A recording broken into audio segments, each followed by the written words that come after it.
ഇന്ന് ഞങ്ങളെല്ലാവരും കൂടി അമ്പലത്തിൽ പോവാണേ. അമ്പലം ഏതാണെന്നറിയോ? മണ്ണടി അമ്പലം. ഞങ്ങളുടെ ധർമ്മദൈവമാണ്. ധർമ്മദൈവം തൊഴാൻ പോവുക. മണ്ണടി അമ്പലം സ്ഥിതി ചെയ്യുന്നത് അടൂരിനടുത്ത് ഏനാത്ത് എന്ന് പറഞ്ഞ സ്ഥലത്ത് നിന്ന്. അവിടുന്ന് കുറച്ച് പോയാൽ മതി, മണ്ണടി ക്ഷേത്രത്തിലെത്തും. കുറച്ച് ദൂരമേ ഉള്ളൂ. അങ്ങനെ ഞങ്ങൾ ചരിത്രപ്രസിദ്ധമായ മണ്ണടി ക്ഷേത്രത്തിലെത്തി. ഇവിടെ വരാൻ ഇന്നൊരു കാരണമുണ്ട്. നമ്മുടെ കുടുംബത്തിൽ എന്തൊരു നല്ല കാര്യം നടന്നാലും നമ്മളിവിടെ വന്ന് വഴിപാടൊക്കെ നടത്താറുണ്ട്. ഇന്ന് ഞങ്ങളുടെ എൻ്റെ ചേച്ചിയുടെ മോൻ്റെ ഹൗസ് വാമിങ്ങാണ് നാളെ. അതിന് വഴിപാടൊക്കെ നടത്താൻ വന്നതാണ്.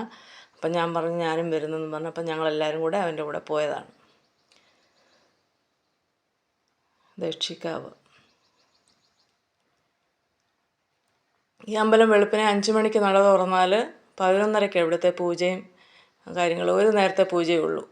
അന്നേരം അർച്ചനയും കാര്യങ്ങളും ഒക്കെ നടത്താറുള്ളൂ.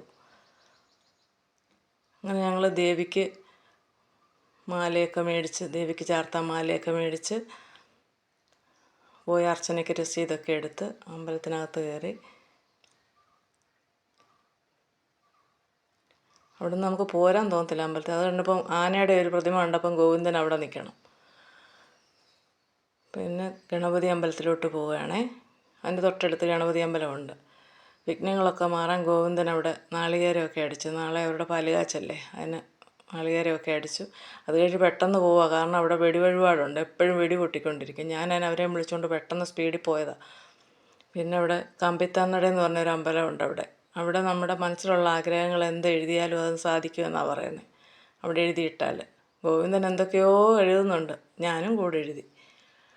അങ്ങനെ ഞങ്ങൾ തിരിച്ചിറങ്ങി വന്നു. അപ്പോഴത്തേനും എല്ലാവർക്കും ഭയങ്കര ദാഹമൊക്കെ ആയി, ഭയങ്കര വെയിലും. ഞങ്ങളൊരു നാരങ്ങ വെള്ളം കുടിക്കാൻ പിന്നെ കയറി കടയിൽ. അത് കഴിഞ്ഞ് വന്ന് ചട്ടികളൊക്കെ വിൽക്കുന്ന കടയിൽ കയറി. മീൻചട്ടി, ചെടിച്ചട്ടി, അങ്ങനെയുള്ള കരകൗശല വസ്തുക്കളൊക്കെ മേടിക്കാൻ കയറി. അത് കഴിഞ്ഞ് എല്ലാവർക്കും വിശപ്പായി. അവിടുത്തെ രാവിലത്തെ ബ്രേക്ക്ഫാസ്റ്റൊക്കെ കഴിഞ്ഞപ്പോൾ പൊറോട്ട മാത്രമേ ഉള്ളെന്ന് പറഞ്ഞു. അങ്ങനെ ഞങ്ങൾ പൊറോട്ടയും മുട്ടക്കറിയും കഴിച്ചു.